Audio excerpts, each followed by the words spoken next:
प्रिय मित्रों, स्वागत है आपका आपके अपने चैनल स्टडी विद प्रदीप में। मैं भरोसा रखता हूं कि आप जहां होंगे स्वस्थ होंगे, मस्त होंगे और अपनी तैयारी पे दिन प्रतिदिन आप आगे की तरफ बढ़ रहे होंगे। बात करते हैं आज हम स्टडी विद प्रदीप के इस चैनल से आपके टीजीटी बायोलॉजी के लिए जो है आपके लिए महत्वपूर्ण टॉपिक लेकर के आए हैं। और वह टॉपिक क्या है? जंतु जगत का वर्गीकरण। जंतु जगत के वर्गीकरण की अगर हम बात करें तो इसमें पहले दिया गया जंतु जगत के वर्गीकरण के एक जो क्राइटेरिया है उसको पढ़ना है। फिर उसके बाद दूसरी टॉपिक उसी में इंक्लूडेड है कि आपको प्रोटोजोआ, पोरीफेरा, सिलेंट्रेटा यानी निडेरिया जिसे कहते हैं, platyhelminthes, aschelminthes, arthropoda, annelida, arthropoda, mollusca, echinodermata, hemichordate. उसके बाद कार्डेट। कार्डेट के फिर तीन सब क्लास हैं, यूरोकार्डेट, सिफेलोकार्डेट, वर्टिब्रेट। उसके बाद फिर चले जाते हैं वर्टिब्रेट में आपको, तो वर्टिब्रेट में डिवाइड कर देते हैं एग्नेथा, ग्नेथोस्टोमेटा। और उसके बाद फिर चले जाते हैं जब ग्नेथोस्टोमेटा में, तो उसमें फिर बांट देते हैं आप किसमें? सुपर क्लास पीसेज और टेट्रापोडा। पीसेज वर्ग को भी बांट दिए कांडिक थीज, आस्टिक थीज में, और टेट्रापोडा को बांट दिए एम्फीबिया, रेप्टिलिया और एप्स और मेमेलिया। ये तो आपका जनरल क्लासिफिकेशन है। इतने के साथ साथ आपके हर एक फाइलम से एक या दो स्पीसीज के बारे में पढ़ना। अगर हम बात करें प्रोटोजोआ की, तो प्रोटोजोआ में आपको क्या पढ़ना है? आपको पता होगा प्रोटोजोआ में आपको प्लाज्मोडियम को पढ़ना है, पैरामीशियम को पढ़ना है, यूग्लिना को पढ़ना है, और साथ में आपको किसको पढ़ना है? एंटमीबा, हिस्टोलीट का पढ़ना। चार ऑर्गेनिज्म आपको प्रोटोजोआ से पढ़ने।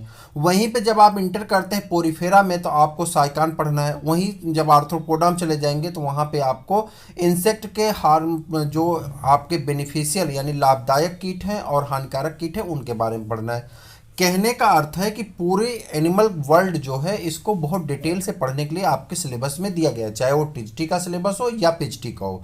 पीजीटी में दो चार टॉपिक एक्स्ट्रा दी गई हैं और टीजीटी में दो चार टॉपिक कम दी गई हैं। क्लियर हो गया?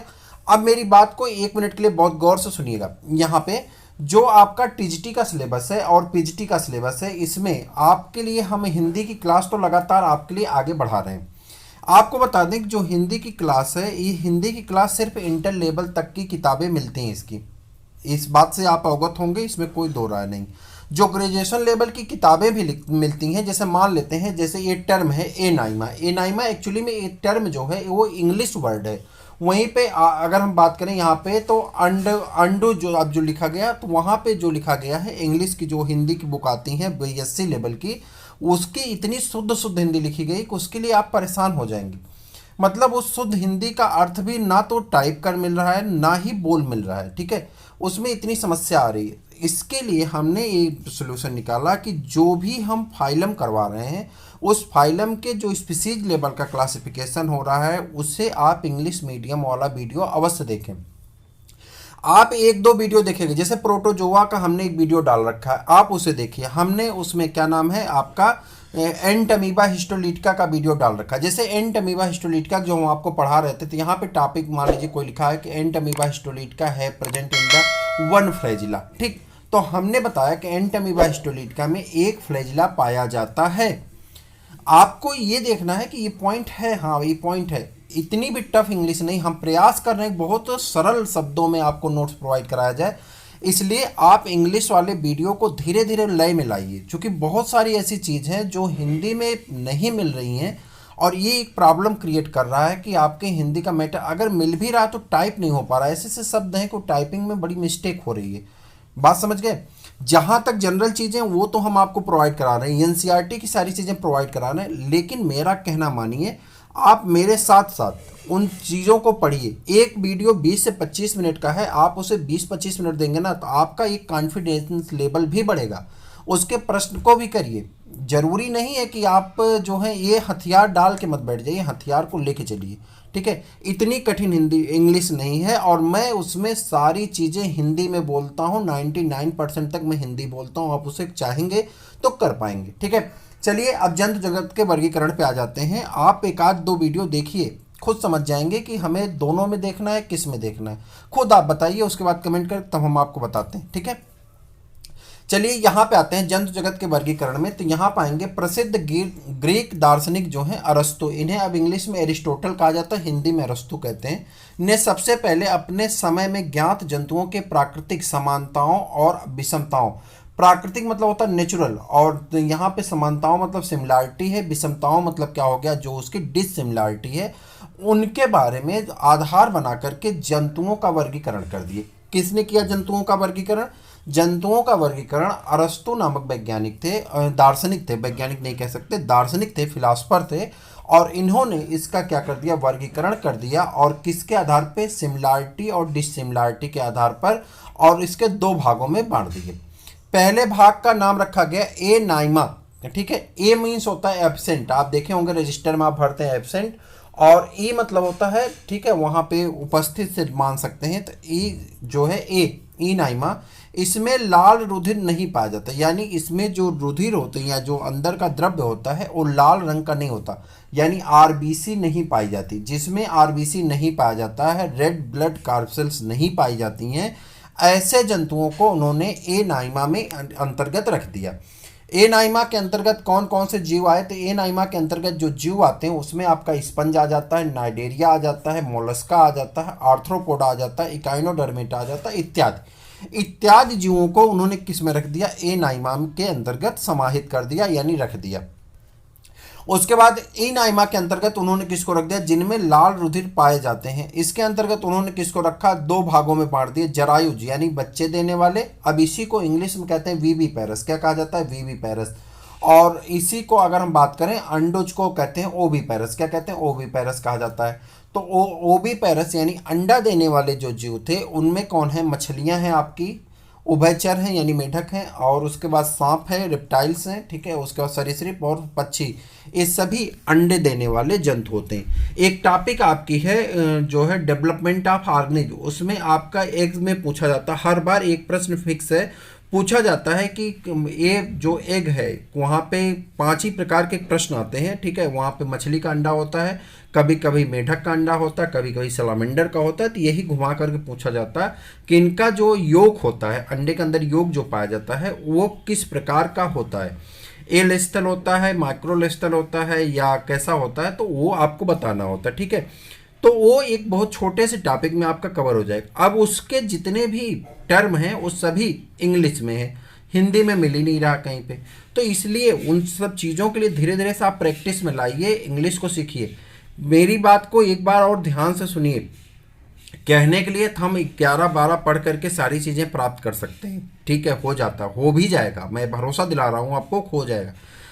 लेकिन है क्या कि अगर आपको और अच्छी तरह से पढ़ना है और बेहतर बनना है तो आप थोड़ी बहुत चीज़ें इंग्लिश की प्रैक्टिस में अवश्य लाइए, जिससे आपको उसका लाभ मिलेगा। मैं नहीं कह रहा हूँ कि आप पूरी तरह से इंग्लिश पढ़िए, लेकिन थोड़ी बहुत चीज़ों को प्रैक्टिस में लाने का प्रयास करिए धीरे धीरे। और हिंदी वाली क्लास तो आपकी लगातार चली रही है और इंग्लिश वाली भी चलेगी।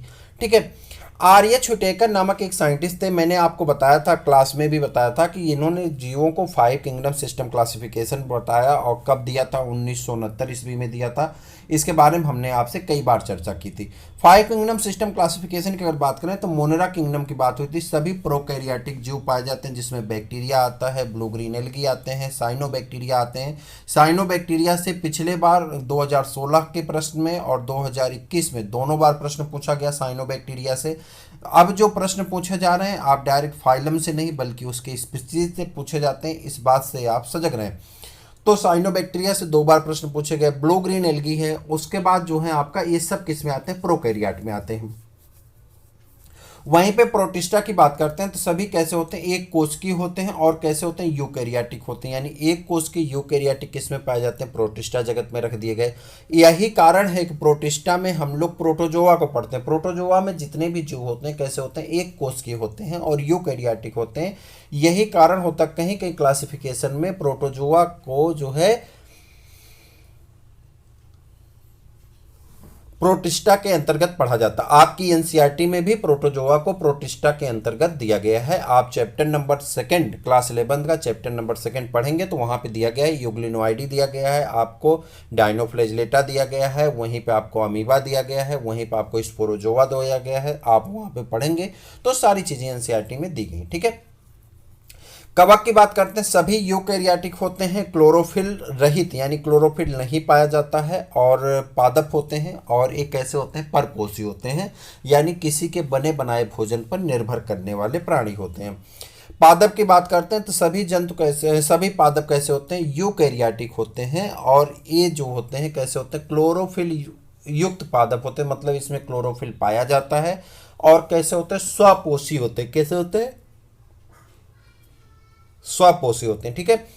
जंतु की बात करते हैं, सभी यूकैरियोटिक होते हैं और परपोषी होते हैं। यहां पर आ जाइए, 5 किंगडम सिस्टम क्लासिफिकेशन का एक चार्ट आपकी एनसीईआरटी में दिया गया है, हिंदी वाला भी दिया गया है, आप हिंदी वाला भी देख लीजिए, इंग्लिश वाला भी दिया गया है। हम आपको इंग्लिश वाला इसलिए लगाए हैं कि हम आपको समझा सकें कि हम इंग्लिश में कैसे आपको पढ़ाते हैं। इंग्लिश वाले वीडियो में देखिए, सबसे पहले हम ये बताते हैं कि इसका मतलब होता है कि लक्षण, इसका मतलब क्या होता है, कैरेक्टर्स मीन्स होता है लक्षण, और यहाँ 5 किंगडम मतलब 5 जगत। आपको ज्ञात होगा कि 5 जगत सिस्टम क्लासिफिकेशन आर्यच व्हिटेकर द्वारा 1969 में प्रदान किया गया, जिसमें हम आज बात करेंगे कोशिका के प्रकार की, कोशिका भित्ति की, न्यूक्लियर यानी केंद्रक झिल्ली की, बॉडी ऑर्गेनाइजेशन यानी शरीर संरचना की, मोड ऑफ न्यूट्रिशन यानी भोजन करने के प्रकार के बारे में, यानी भोजन ग्रहण करने के प्रकार के बारे में। इस 5 मुद्दे पे आज हम लोग चर्चा करने वाले हैं, जिसमें हम 5 जगत को भी रखेंगे, मोनेरा को रखेंगे, प्रोटिस्टा को रखेंगे, फंजाई को रखेंगे, प्लांटी को रखेंगे और एनिमलिया को, यानी इन्हीं के रिगार्डिंग बात होने वाली है। सेल टाइप की अगर हम बात करेंगे तो जो मोनेरा जगत है उस कैसा होता है, प्रोकैरियोटिक होता है, इसमें प्रोकैरियोटिक सेल पाई जाती है। बाकी सभी में कैसी सेल पाई जाती हैं, यूकैरियोटिक पाई जाती हैं। दूसरे नंबर पे आ जाते हैं, अगर हम प्रोकैरियोट की बात करें तो जो है इनमें जो सेल भित्ति यानी कोशिका भित्ति पाई जाती है वो नॉन सेलुलर होती है, यानी सेलुलोज की बनी हुई नहीं होती है, पॉलीसेकेराइड और अमीनो एसिड की, नॉन सेलुलर पॉलीसेकेराइड या अमीनो एसिड की बनी होती हैं। प्रेजेंट इन सम, कैरा प्रोटिस्टा में कुछ के ऊपर जो होता है क्या पाया जाता है, कुछ के ऊपर कोशिका भित्ति पाई जाती है, कुछ के ऊपर सेल वॉल नहीं पाई जाती। वहीं पे बात करते हैं फंजाई में, तो इसमें जो है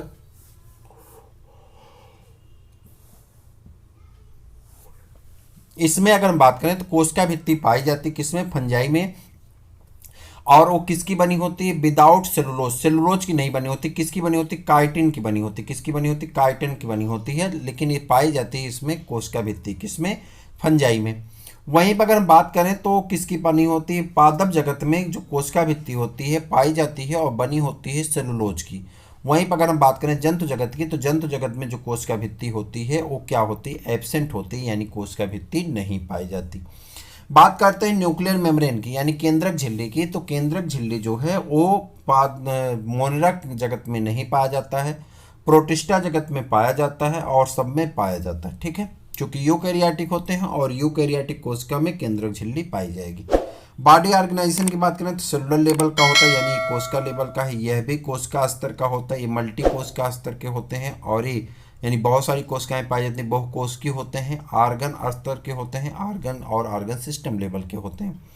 मोड ऑफ न्यूट्रिशन की बात करें तो इनमें मोड ऑफ न्यूट्रिशन यानी भोजन करने की विधियां क्या, ऑटोट्रॉपिक होते हैं, यानी अपना भोजन स्वयं से बनाने की क्षमता होती है।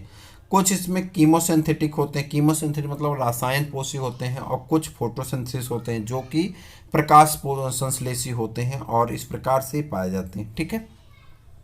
वहीं पे अगर हम प्रोटिस्टा की बात करते हैं, किसकी बात करें, प्रोटिस्टा की, प्रोटिस्टा कैसे होते हैं, स्वपोषी होते हैं, और कुछ जो होते हैं हेट्रोट्रॉपिक होते हैं। और वहीं पे अगर हम बात करें किसकी, जो है फंजाई की, तो फंजाई कैसे होते हैं, हेट्रोट्रॉपिक होते हैं, यानी परपोषी होते हैं और सेप्रोफाइटिक नेचर के होते हैं, कुछ सड़े गले पदार्थों से भोजन प्राप्त करते हैं, तो कुछ पैरासाइटिक फॉर्म में यानी परजीवी अवस्था में पाए जाते हैं। वहीं पर बात करें ऑटोट्रॉपिक में, तो ऑटोट्रॉपिक में कुछ होते हैं फोटोसिंथेटिक होते हैं, यानी स्वपोषी होते हैं, प्रकाश संश्लेषी करते हैं, कौन, पादप, और जबकि अंतिम में अगर चले जाएं तो जंतु जो होते हैं वो हेट्रोट्रॉपिक होते हैं, यानी परपोषी होते हैं, होलोजोइक और सेप्रोफाइटिक नेचर के इनमें पाए जाते हैं भोजन करने। अब हम लोग बात करने वाले हैं जंतु जगत के वर्गीकरण के बारे में। तो अगर यहाँ पे इंटर करें जंतु जगत के वर्गीकरण में, तो यहाँ पाएंगे मुख्य विकासी प्रवृत्तियों के आधार पर जंतुओं को स्थूल वर्गीकरण में कितने भागों में, कई प्रकार से बांट दिया गया, ठीक है। जंतु जगत अर्थात मेटाजोआ को 3 भागों में बांटा गया, जैसे कि मीसोजोआ, पैराजोआ और यूमेटाजोआ, 3 भागों में बांटा गया। आइए एक एक को देखते हैं। सबसे पहले बात करते हैं मीसोजोआ की। समुद्री इसके जो जीव होते हैं कहाँ पाए जाते हैं, एक एक टर्म लिखे गए, ध्यान से समझिएगा। समुद्री यानी खारे पानी में पाए जाते हैं। आकाशेर मतलब नॉन कार्डेट होते हैं, जंतुओं में सूक्ष्म होते हैं, ठीक है, सबसे छोटे छोटे जीव होते हैं। कृमि सदृश यानी कीड़े मकोड़े जैसे होते हैं, और परजीवी होते हैं। ये 4 पॉइंट हो गई आपकी, यानी खारे पानी में पाए जाते हैं, नॉन कार्डेट होते हैं, जंतुओं में सूक्ष्म होते हैं, कृमि सदृश होते हैं यानी कृमि के समान दिखाई पड़ते हैं, परजीवी होते हैं। कुछ में शरीर द्विपार्श्वी होता है यानी बाइलेटरल सिमेट्री पाई जाती है। ऊतक नहीं पाए जाते हैं। एक या एक से अधिक जनन कोशिकाओं के चारों ओर रोमा विपाचन कोशिकाओं का बाहरी स्तर पाया जाता है। इसमें एक ही संघ मीसोजोआ आता है, जिसका उदाहरण होता है डायसीमिया। क्या नाम होता है? डायसेमिया इसका उदाहरण होता है। डाइसेमा इसका उदाहरण होता है, डाइसीमिया नहीं, डाइसेमा इसका उदाहरण होता है। डाइसेमा जो होता है ये क्या होता है? डाइसेमा को प्रोटिस्टा और मेटाजोआ के बीच की क्या माना जाता है? योजक कड़ी माना जाता है। योजक कड़ी से एक प्रश्न आपका पूछा गया 16 में भी, 17 में भी, 21 में भी, तो यहाँ पे आप तैयार रहें। डाइसेमा जो है प्रोटिस्टा और मेटाजोआ के बीच की योजक कड़ी माना जाता है। पैराजोआ आ जाएंगे। कोशिकीय स्तर का संगठन, स्पष्ट मुख एवं पाचन गुहा का अभाव पाया जाता है। देह भित्ति जो होती है वो छिद्रयुक्त और द्विपार्श्वी सममित होती है, और इसका उदाहरण होता है पोरीफेरा, जिसमें उदाहरण आता है साइकान। वहीं आगे बढ़ जाएंगे। यूमेटाजोआ, ऊतक और अंगीय स्तर का संगठन पाया जाता है। मुख एवं पाचन गुहा उपस्थित होते हैं। इनमें 2 प्रभाग होते हैं। पहला होता है रेडिएटा यानी ऊतकी या अंगीय स्तर का संगठन पाया जाता है। अरीय सम्मित पाई जाती है। एक ही संयुक्त देह एवं पाचन गुहा पाई जाती है। एक ही संयुक्त देह होगी और पाचन गुहा पाई जाती है। इसे कहते हैं संघ सिलेंट्रेटा और अथवा निडेरिया के जीव।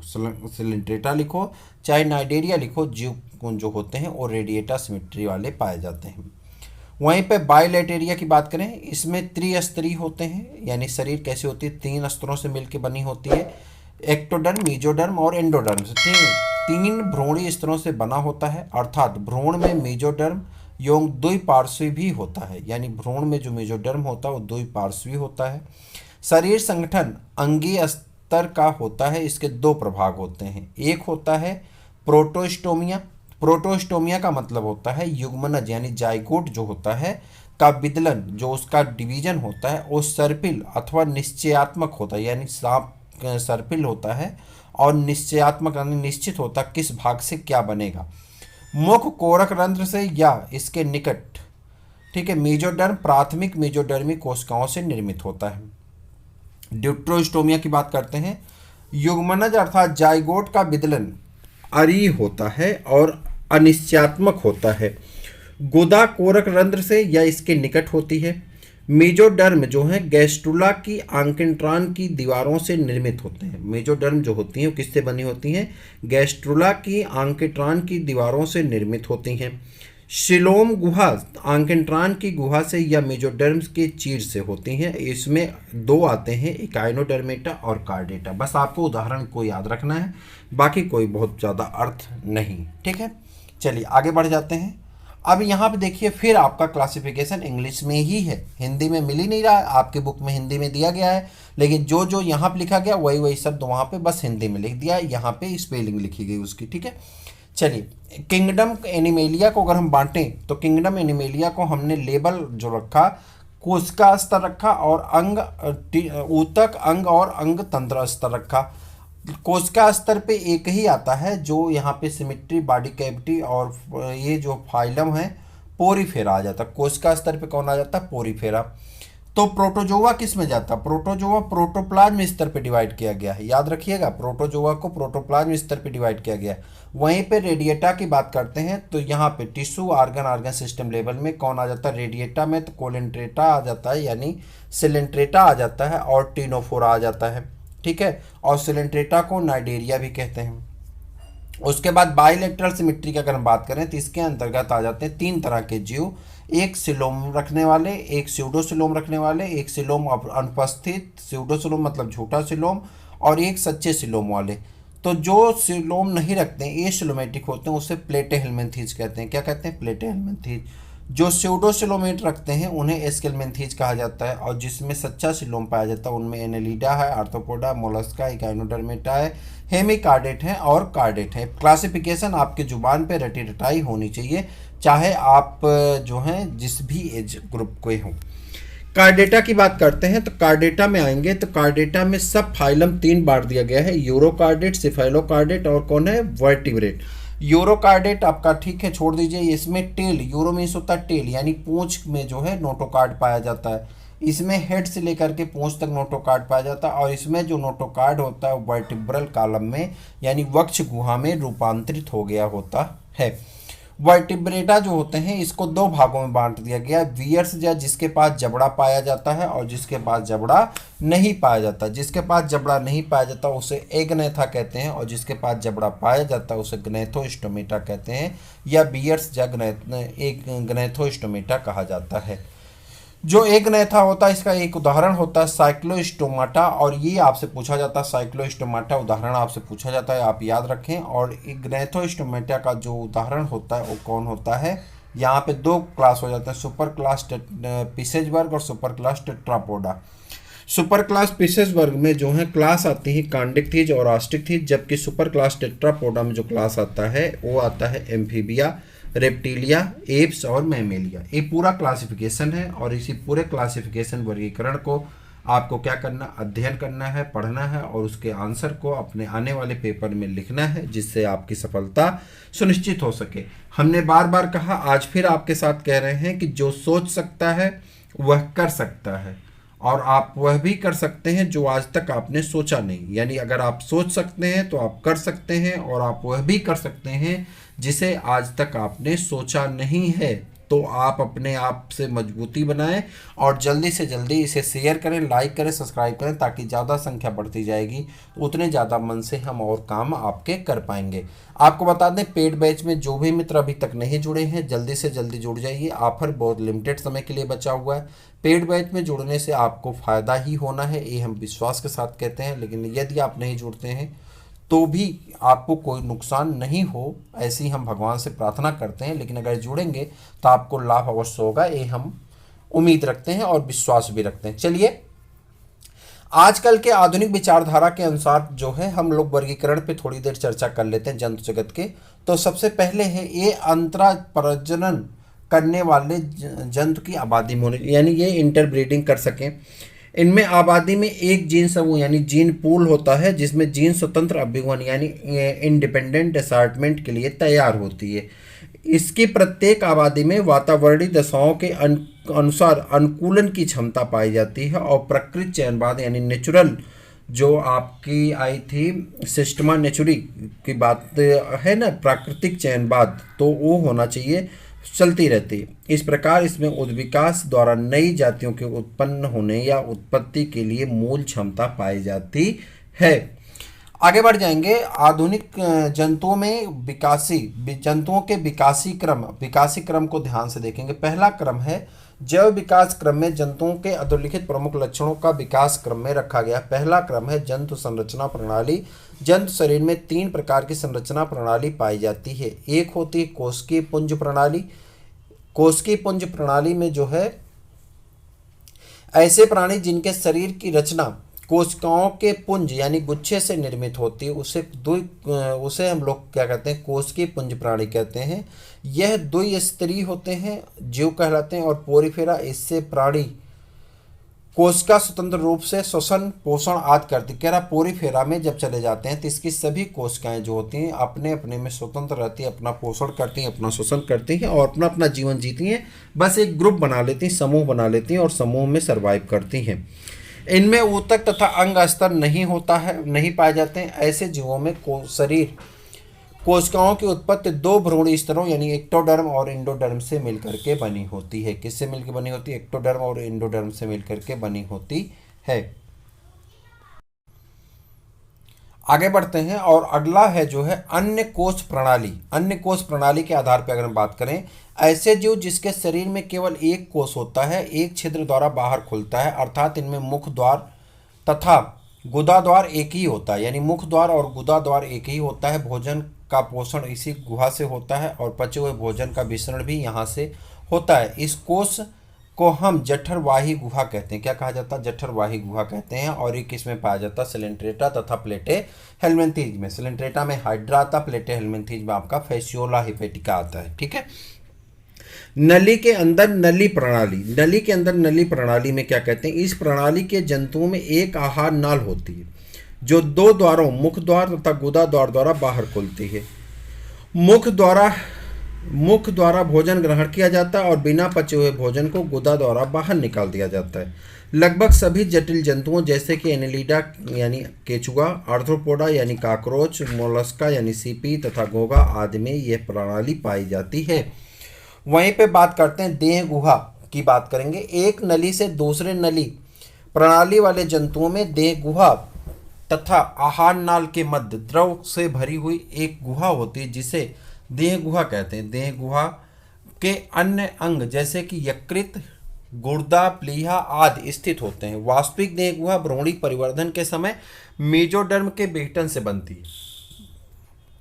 प्रश्न पूछा जा चुका है कि वास्तविक देह गुहा भ्रूणी परिवर्धन के समय किसके द्वारा बनती हैं, मेजोडर्म के बेहटन द्वारा बनती हैं। इसके अंतर्गत कौन आता है, प्रोटोजोआ, पोरीफेरा, सिलेंट्रेटा, चेप्टेक्रिम, सिलोम। देह गुहा नहीं पाई जाती है, नहीं होती देह गुहा किसमें, प्रोटोजोआ में, पोरीफेरा में, सिलेंट्रेटा में तथा चेप्टेक्रिमियों में, इसलिए इन्हें अगुही या एसिलोमेट प्राणी कहा जाता है।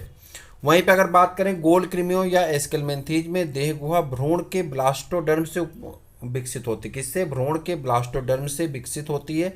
इसे कूट गुही या स्यूडो सिलोमेट कहते हैं। इसके अतिरिक्त यह वास्तविक सिलोम पाया जाता है एनिलिडा, आर्थ्रोपोडा और मोलस्का और एकाइनोडर्मेटा तथा कार्डेटा में। उसके अलावा यानी एस्केलमेंथीज को छोड़ करके बाकी सभी में क्या पाए जाते हैं, आपके सिलोमे पाए जाते हैं, यानी देह गुहा पाई जाती है। शरीर का आधार एवं सुरक्षा।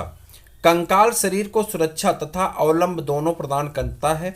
बाह्य कंकाल जैसे कि क्यूटिकल, नाखून, बाल, सल्क आदि शरीर के बाह्य वातावरण से सुरक्षा प्रदान करते हैं, जबकि अंतःकंकाल सुदृढ़ होने के कारण शरीर को ढांचा प्रदान करता है।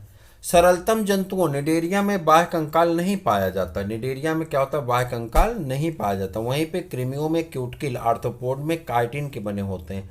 आर्थ्रोपोड में किसके बने होते हैं, जो है काइटिन के बने होते हैं। मोलस्का में कवच, कशेरुकी जंतुओं में बाल, नख, पश्च, पिच्छू आदि बाह्य कंकाल बनाए जाते हैं और ये जंतुओं को सुरक्षा प्रदान करने का कार्य करते हैं। वहीं पर आगे बढ़ जाएंगे। अंतःकंकाल कशेरुकी जंतुओं में शरीर के अंदर अस्थ तथा उपास्थ के रूप में रहता है। यह कंकाल जंतु शरीर का आधार प्रदान करता है। अस्थियों तथा मांसपेशियां चिपकी रहती हैं जो कंकाल जो प्रचलन क्रिया में सहायता करती हैं। मस्तिष्क कोष तथा कशेरुकियां क्रमशः मस्तिष्क और पृष्ठरज्जु को सुरक्षा प्रदान करती हैं। शरीर की सममित। जंतुओं के शरीर की सममित दो प्रकार की होती है। असममित। कुछ जंतुओं में शरीर के अंगों का विन्यास इस प्रकार से होता है कि इन जंतुओं को किसी भी तल से काटकर दो समान भागों में बांट सकते हैं। इन्हें असममित कहा जाता है।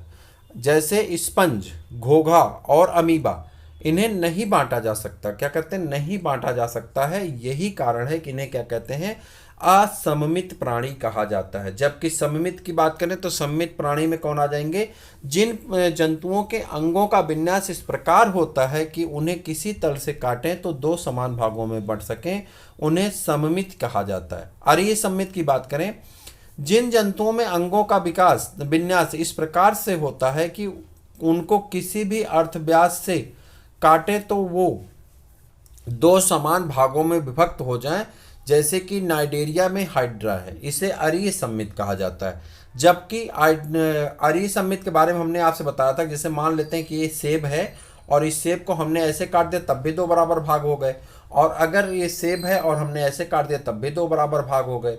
यही सेब है, हमने ऐसे काट दिया तब भी दो बराबर भाग हो गए। कहने का अर्थ है कि कोई भी एक्सिस ले लें तो उसे काटें तो दो बराबर भागों में बट जाए तो उसे अरीय सममित कहते हैं। लेकिन द्विपार्श्वीय सममित में मध्य से कटेगा और दो बराबर भागों में बटेगा। एक हिस्सा बायां हिस्सा कहलाएगा और दूसरा हिस्सा क्या है, दायां हिस्सा कहलाता है। द्विपार्श्व सममित कहे जाते हैं। जैसे किसको बांटते हैं, मेढक को, चिड़िया को और इत्यादि मनुष्य को बांटा जाता है। ये तो हो गए आपके जो है सममित के आधार पे। अब आप घुस गए कहाँ पे, संघ प्रोटोजोआ में। पहला संघ का क्लासिफिकेशन आपका यहाँ पे दिया गया है। अब क्लासिफिकेशन आपको इंग्लिश में ही पढ़ना है, ठीक है। तो क्लासिफिकेशन यहाँ पे दिया गया है। इसके बाद इसका जनरल कैरेक्टरिस्टिक फीचर पढ़ेंगे और उसके बाद इसके इंपॉर्टेंट क्वेश्चन करेंगे। पोरीफेरा आपका कंप्लीट हो जाएगा। पोरीफेरा में डिजीज भी पढ़ना है तो वो भी एक टेबल हम आपको दे देंगे, सारे डिजीज सारे काजिंग ऑर्गेनिज्म उसमें आ जाएंगे और उस टेबल के बाद आपका पोरीफेरा कंप्लीट हो जाएगा। यानी आज ही आपका पोरीफेरा पूरा कंप्लीट करके उसके क्वेश्चन आज ही शाम तक आपको अपलोड कर दिए जाएंगे। कल की डेट में आपको ये प्रोटोजोआ की बात कर रहे थे, माफ करिएगा, हम प्रोटोजोआ की बात कर रहे थे कि आज प्रोटोजोआ आपका कंप्लीट हो जाएगा, कल की डेट में आपको पोरीफेरा मिल जाएगा और ऐसे एक एक डेट पे हम लोग आगे बढ़ते हुए इसको बहुत तेजी के साथ कंप्लीट करते हुए आगे बढ़ जाएंगे। ठीक है, तो प्रोटोजोआ की बात करें, प्रोटोजोआ का जो क्लासिफिकेशन है हमको क्लास लेवल तक का पढ़ना है। ठीक है, क्लासिफिकेशन में इंटर करेंगे, ध्यान से सुनिएगा। फाइलम होगा प्रोटोजोआ, सब फाइलम, मेरी बात को सुनिए और उसके बाद आप दोहराइएगा। ठीक है, तो आपको याद हो जाएगा। देखिए सुनते चलिए, दोहराते चलिए। Phylum protozoa, phylum protozoa, phylum protozoa, सब फाइलम सार्कोमेस्टिकोफोरा, सब फाइलम सार्कोमेस्टिकोफोरा, सब फाइलम सार्कोमेस्टिकोफोरा, स्पोरोजोआ, निडोस्पोरा और सिलिफोरा। फिर से कहिए, सार्कोमेस्टिकोफोरा, सब फाइलम सार्कोमेस्टिकोफोरा, स्पोरोजोआ, निडोस्पोरा और सिलिफोरा। फिर से कहिए, सब फाइलम सार्कोमेस्टिकोफोरा, स्पोरोजोआ, टीनोस्पोरा और सिलिफोरा। फिर से कहेंगे, सार्कोमेस्टिकोफोरा, स्पोरोजोआ, टीनोफोरा, टीनोडोस्पोरा और उसके बाद सिलिफोरा। अब आ जाएंगे सार्कोमेस्टिकोफोरा के अंतर्गत क्लासेस जो है, super class मेस्टिकोफोरा, super class मेस्टिकोफोरा, super class मेस्टिकोफोरा। Class है जो फाइटोमेस्टिकोफोरा, फाइटोमेस्टिकोफोरा इन्वॉल्व यूग्लिना, फाइटोमेस्टिकोफोरा इन्वॉल्व यूग्लिना। आपसे प्रश्न पूछा गया है, पिछले ही साल पूछा गया था कि यूग्लिना किसके अंतर्गत आता है, कौन सा क्लास होता है यूग्लिना का। फाइटोमेस्टिकोफोरा यूग्लिना, फाइटोमेस्टिकोफोरा यूग्लिना। जूमेस्टिकोफोरा, जूमेस्टिकोफोरा में आपका लेस्मानिया, लेस्मानिया डोनोबानी आपके सिलेबस में है, leishmania. Trypanosoma, leishmania, trypanosoma, zoomastigophora class zoomastigophora. उसके बाद ओपेलिनाटा, ओपेलिनाटा में आपका कौन आ जाएगा, ओपेलिना, ओपेलिना आ जाएगा। एक डिजीज पढ़ेंगे, ओपेलिना आएगा आपका सार्कोमेस्टिकोफोरा। उसके बाद सार्कोडीना, सार्कोडीना की बात करेंगे हम लोग, बात करेंगे सार्कोडीना। सार्कोडीना में आपका आ जाएगा राइजोपोडिया, राइजोपोडियम आपका आ जाता है अमीबा, राइजोपोडियम कौन हो जाता है, अमीबा। और उसके बाद आ जाता है आपका कौन सा जो है, उसके बाद आपका आता है पायरोप्लाज्मिया, पायरोप्लाज्मिया में बोविस्टा पाया जाता है। और बोविस्टा, ये प्रश्न पूछा गया 2021 में, सॉरी 2016 में, कि जो है कौन सा ऐसा होता है जो कि शैवाल के ऊपर पैरासाइट होता है। तो ये शैवाल के ऊपर पैरासाइट होता है कौन, बोविस्टा। जो बोविसिया है, बोविसिया जो है ये शैवाल के ऊपर पैरासाइट होता है। ठीक है, उसके बाद एक्टिनोफोरा, एक्टिनोफोरा कोई मतलब नहीं। ठीक है, यहाँ पर आ जाते हैं उस स्पोरोजोआ, स्पोरोजोआ में आपका टेलोस्पोरिया, स्पोरोजोआ में कौन आ जाता है, टेलोस्पोरिया। और उसके बाद टेलोस्पोरा, टेलोस्पोरा में कौन आ जाता है, मोनोसिस्टिस आ जाता है, मोनोसिस्टिस और प्लाज्मोडिया आ जाते हैं, प्लाज्मोडियम आ जाता है कौन, मोनोसिस्टिस और प्लाज्मोडियम आ जाते हैं, कौन आ जाते हैं, मोनोसिस्टिस और प्लाज्मोडियम। हमने कहा कि जो हम लोग पढ़ रहे थे प्रोटोजोआ, प्रोटोजोआ का क्लास सब फाइलम है, प्रोटोजोआ के सब फाइलम कहते हैं स्पोरोजोआ। स्पोरोजोआ का जो क्लास है जो आपका टीलोस्पोरिया और जो स्पीसीज का नाम है मोनोसिस्टिस और प्लाज्मोडियम। वहीं पे बात करेंगे टेक्सोप्लाज्मिया, टेक्सोप्लाज्मिया में जो एग्जाम्पल होता है टेक्सोप्लाज्मिया होता है। वहीं पे हेप्लोस्पोरिया की अगर हम बात करें तो हेप्लोस्पोरिया में हेप्लोस्पोरोडियम जो है इसका जीव होता है। वहीं पे बात करेंगे निडोस्पोरा में, निडोस्पोरा की अगर हम बात करें तो मेक्सोस्पोरोडिया, मेक्सोस्पोरोडिया में मेक्सो बालस और उसके बाद माइक्रोस्पोरोडिया में आपका नोसिमा और बॉम्बेस्टिस आ जाते हैं। वहीं पे सिलिफोरा में बात करेंगे सिलिएटा आपका आ जाता है जिसमें आपका पैरामीशियम आता है। तो इस प्रकार से आज आपका इतना ही, फिर हम लोग मिलेंगे किसी और क्लास में किसी और वीडियो के साथ, तब तक के लिए इजाज़त दीजिए। जय हिंद।